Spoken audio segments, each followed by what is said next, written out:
hot air. Massage. Ito, massage to. Yan, oh.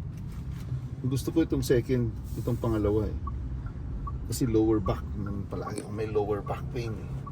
So, ito yun. Tapos, you know, gusto mong pahiga. Gusto mong itaas yung paa. You know, there's so many switches here. First class ah. Oo, tapos pwede dito, oh. Oh. Temperature. Oh, fan, 'di ba? Oh, ito yung mga iba-ibang pwede mong gawin, 'di ba? Oh. Ito pwede mong ibaba yung ano. How much is this, sir? Mamaya. Yan ang exciting part. Tapos pwede natin makita sarili natin, 'di ba? Sa harap. Apo.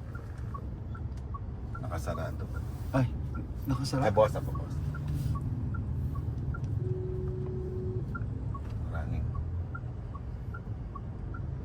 Oh, see? Kita yung tiyan ko. Oh.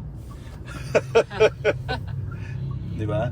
At saka very comfortable sa likod. Maski si Owie na sa likod. At saka air suspension siya kaya sobrang, 'di ba, normally EVs yung battery nasa ilalim kaya very stiff, 'di ba? But this one, because of the air suspension, sobrang mamaya you will feel how nice the ride is. 'Di ba? Pero itong paborito ko, partner. Ito.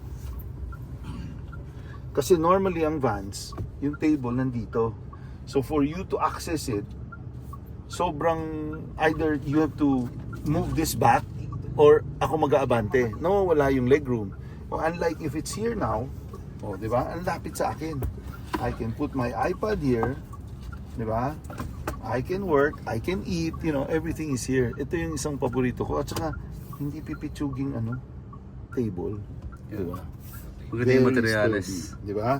And if you want to use the cellphone, o pwede ganun, di ba? You can work from here, ganun, di ba? So, yun yung advantage nito.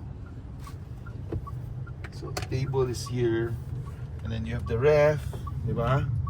Chargers.